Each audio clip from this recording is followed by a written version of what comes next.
compañeros y compañeras, amigos y amigas, oyentes de Radio Nehuen y algo distinto. Hoy es miércoles y ya tenemos la columna de Daniel Campos y ya estamos comunicados con él. Estuvimos hablando ahí un ratito con Daniel Campos para ver de qué tema vamos a hablar hoy. Y Daniel, buen día. Buen día, Antonio, ¿cómo estás? Un saludo a vos y a todos los que nos están escuchando. Y la verdad, Daniel, gracias por esta columna, así de todos los miércoles. Te estábamos hablando, le decía a los oyentes, estoy súper confundido porque están pasando cosas horribles acá en Argentina con este tema de los medicamentos que a mí personalmente me duele, me hiere. Y en el mundo también ayer estuvimos hablando de cosas que me parece interesantísimas, pero te juro que me acordaba de vos, porque es algo que quedó pendiente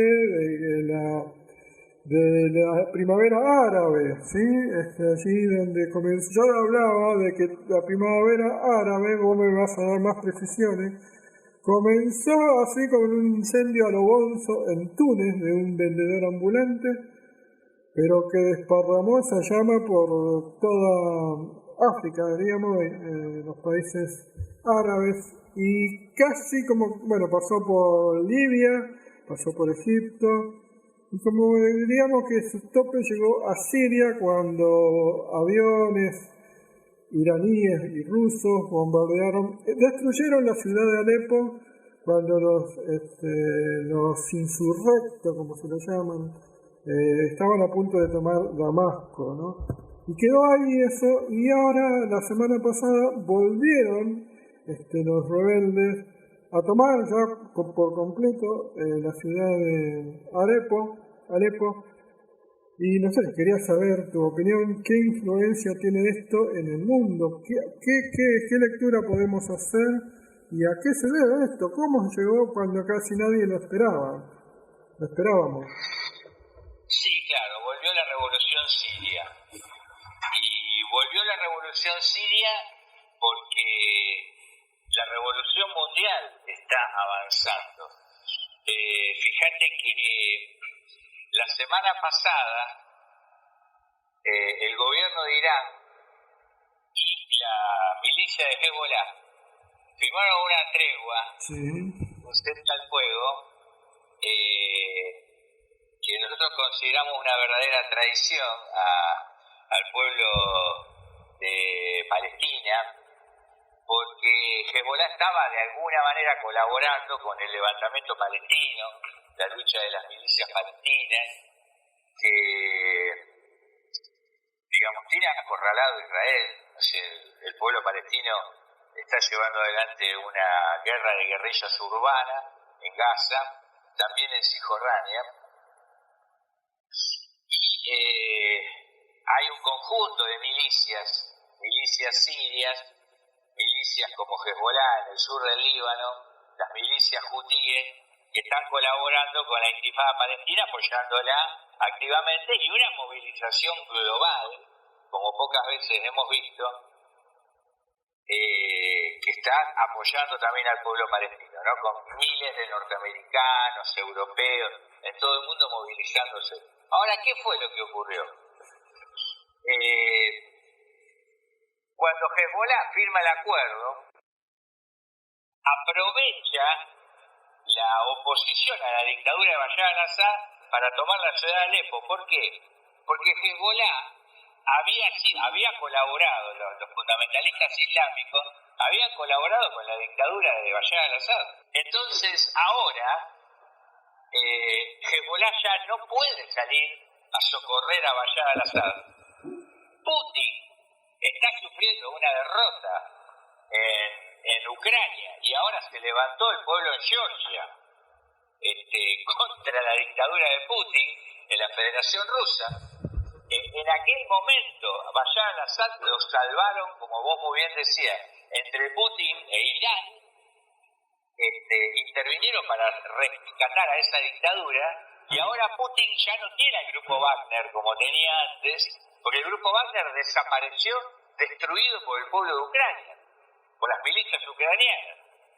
Entonces ya no tiene Putin la capacidad que tenía antes, porque tiene todo su ejército puesto en Ucrania, para frenar la revolución ucraniana. Entonces no tiene hoy Bashar al-Assad la posibilidad de tener plena, con toda su plenitud, a Putin y a Irán como lo tuvo hace 10 años atrás. Entonces los rebeldes avanzan, aprovechan y avanzan. Y esto muestra la unidad que tiene todo el proceso revolucionario mundial. Cómo son solidarias unas con otras las revoluciones. Por ejemplo, aprovecha también, viendo la debilidad de Putin, y se levanta el pueblo de Georgia, que es una república que viene siendo oprimida por la oligarquía que encabeza Putin en la Federación Rusa. Entonces hoy vemos cómo hay un proceso revolucionario que tiene una unidad formidable entre el pueblo ucraniano, el pueblo palestino, el levantamiento ahora del pueblo sirio, el levantamiento del pueblo de Georgia, y las dictaduras que gobiernan toda esta región están acorraladas. Está acorralada la dictadura de Netanyahu, la dictadura de Israel, que es un estado nazi, digamos, que está llevando adelante una masacre contra el pueblo palestino horrorosa, con la anuencia de la OTAN, pero es un estado odiado, repudiado mundialmente, cuyo presidente está declarado criminal de guerra, igual que Putin, no puede salir del país. Hay una movilización mundial de repudio a Israel, y Israel está en una crisis muy grave, de lo cual nunca se habla. Una crisis económica, política. Israel tiene paralizada su economía, no hay turismo, las inversiones imperialistas que iba a haber, tanto en telecomunicaciones como en la exploración de gas, están paralizadas, no funcionan las clases, 2 millones de personas tienen que ir a los refugios todos los días, tienen 500.000 de desplazados en el norte, es decir, es un estado en descomposición Israel. Lo mismo está ocurriendo con la Federación Rusa. La semana pasada el rublo, la moneda de la Federación Rusa, se derrumbó, al igual que se está derrumbando ahora el real en Brasil. Entonces, lo que está mostrando todo es un debilitamiento de estos regímenes, digamos que son muy reaccionarios y regímenes siniestros, y un avance de la revolución, tanto en Medio Oriente, en Palestina, y ahora el retorno de la revolución en Siria, y también una crisis del fundamentalismo islámico, porque las HTS, que es el movimiento que acaba de tomar la ciudad de Alepo, es una ruptura con los iraníes, o sea, el fundamentalismo islámico, que es la corriente política más importante del Medio Oriente, pero muy reaccionaria por sus posturas, no solamente políticas, sino ideológicas, también están sufriendo rupturas, escisiones y enfrentamientos entre ellos, lo cual es muy positivo para los pueblos del mundo. Daniel, después quiero volver a retomar eso porque es interesante. Pero antes, volviendo a lo que vos estabas diciendo de los levantamientos de los pueblos como el Georgia, ¿vos sabés algo del roce que hay ahora entre Putin y Lukashenko, ¿no? El presidente de Bielorrusia, que antes era, socio en la invasión de Ucrania, pero ahora están enfrentados aparentemente? Sí, están enfrentados desde la época de la desaparición del grupo Wagner. ¿Ah, sí? Porque cuando el grupo Wagner es una milicia, la principal milicia mercenaria de Putin, que Putin lo usaba para reprimir a los pueblos dentro de la Federación Rusa, pero también para apoyar a los dictadores que rodean a la Federación Rusa y le sirven de malla de protección frente a los pueblos. Caso Bashar al-Assad. Entonces, cuando se produce la lucha en Ucrania, el grupo Wagner fue destruido, ganó la batalla que estaba llevando adelante en la toma de una ciudad, pero fue completamente destruido por la resistencia ucraniana. 30.000 mercenarios asesinados cayeron, prácticamente fue destruido el grupo. Entonces Prigozhin hace una movilización a Moscú de protesta. Sí. No sé si te acordás, sí. El grupo Wagner se levanta en armas avanza sin que nadie lo frene, incluso con apoyo de sectores de la población dentro de la Federación Rusa. Cuando están a pocos kilómetros de Moscú, llama el dictador de Bielorrusia y negocia con Prigozhin. Sí. Hace una negociación con lo cual Prigozhin detiene su avance, o sea, Lukashenko aparece como un mediador y logra Lukashenko, seguramente con la anuencia de Putin, que se termine este levantamiento. Ahora, a Putin no le gustó tener que quedar en manos de Lukashenko.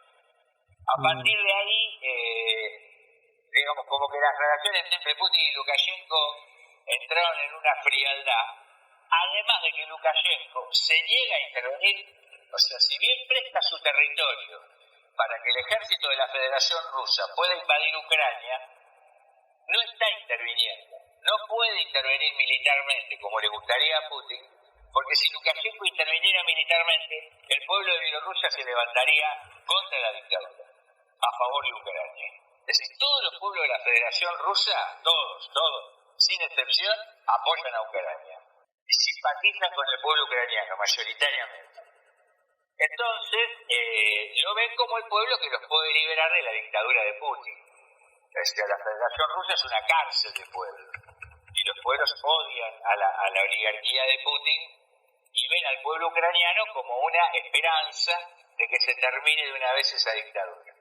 Bueno, desde que los mercenarios de Putin fueron destruidos y tuvo que aparecer Lukashenko interviniendo para salvar a Putin, desde ahí que las relaciones entre Lukashenko y Putin están mal.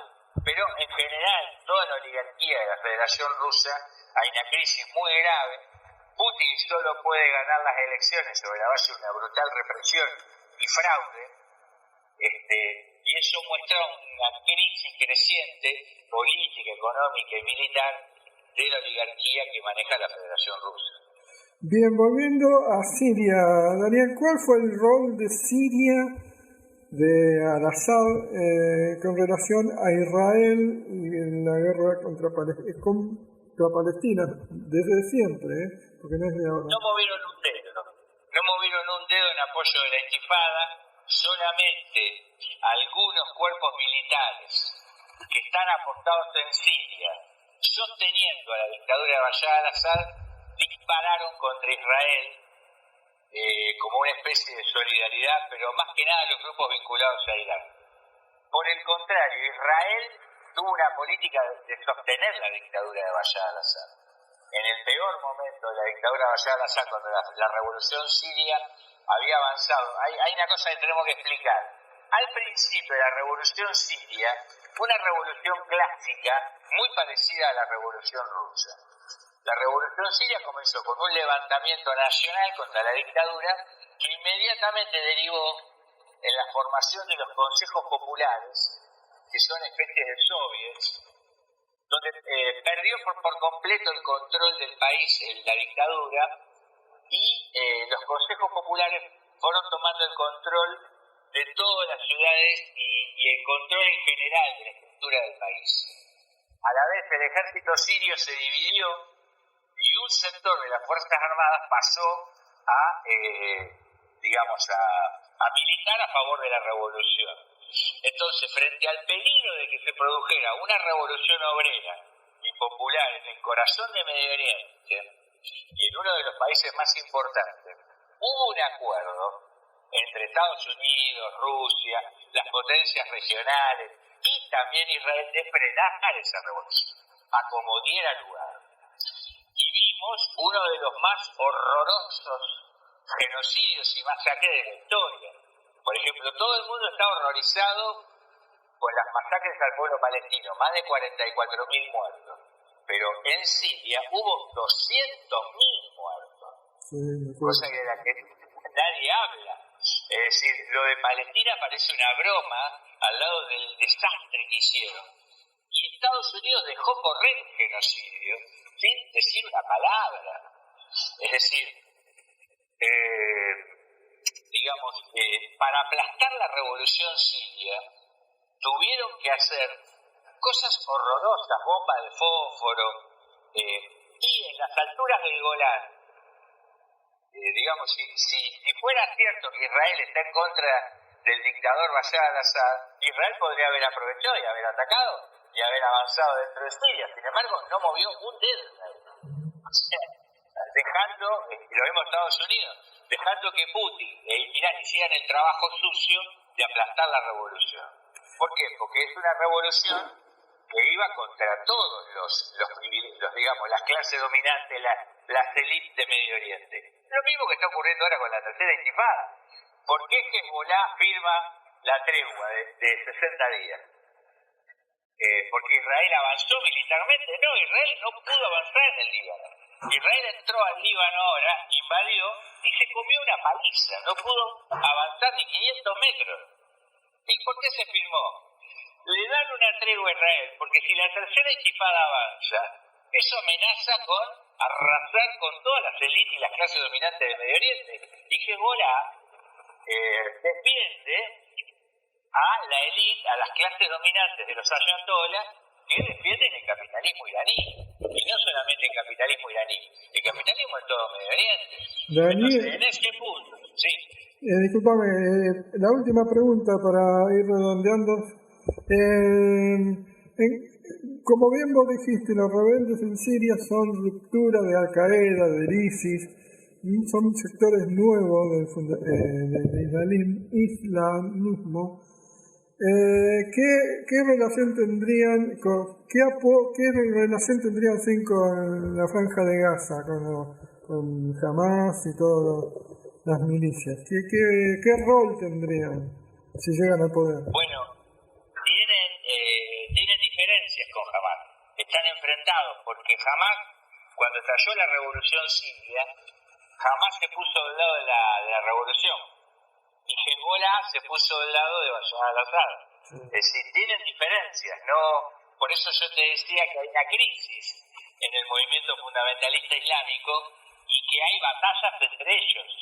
Digamos que aparentemente todos responden al fundamentalismo islámico, pero algunos están de un lado y otros del otro. Bueno, y esto es porque la lucha de clases mete la cola y divide a las corrientes políticas que no son,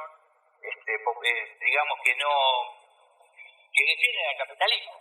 Estos grupos, Daniel, otra pregunta, ¿estos grupos son independientes de Estados Unidos o están influenciados por ellos? Los grupos, no, son completamente independientes, no solo de Estados Unidos, sino que son independientes también de Irán. O sea, aparece un nuevo tipo de grupo, que es el grupo HTS, este que acaba de tomar control de Alepo, que es completamente independiente de Estados Unidos, de Irán, de todo, y que un poco tiene relación con Turquía. Sí. Pero hasta ahí, digamos, ¿no? O sea, no... La verdad que lo que estamos viendo es una cosa extraordinaria. Es una alegría que la revolución siria vuelva a colocarse otra vez en el centro de la escena, como lo estuvo mucho tiempo, que Alepo vuelva a ser recuperada del control de la dictadura de Bashar al-Assad. Y bueno, tenemos que apoyar a los pueblos de Medio Oriente en su lucha contra las dictaduras, contra los regímenes totalitarios como el régimen de Netanyahu en Israel. Tenemos que apoyar a todas las milicias que están luchando y a todos los luchadores, y a la vez hacer un llamado a aquellos honestos activistas que apoyan la causa palestina a romper con el fundamentalismo islámico. El fundamentalismo islámico no sirve para derrotar a Israel. Es una corriente reaccionaria, capitalista, que defiende por sus intereses de clase, nunca va a ser consecuente en la lucha contra Israel. La última, Daniel, te prometo, porque tiene que ver con esto también. Justamente aquellos que apoyan la causa de Palestina, pero también apoyan a la dictadura de al-Assad. Claro, por eso, no se puede apoyar a Palestina y apoyar la dictadura de Bashar al-Assad. Es decir, no se puede en un lugar apoyar dictaduras y en otro no apoyarlas. O vamos contra las dictaduras del mundo Y esto incluye todas las dictaduras, la de Maduro, la de Ortega, la dictadura que hay en Cuba, es decir, son todas dictaduras capitalistas.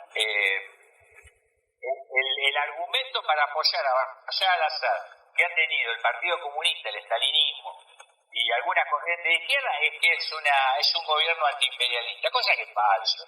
No es antiimperialista Bashar al-Assad, como no lo es Maduro, como no lo es la dictadura que hay en Cuba. Son gobiernos que defienden el capitalismo y tenemos que enfrentarlos y apoyar a los pueblos que luchan contra esa dictadura.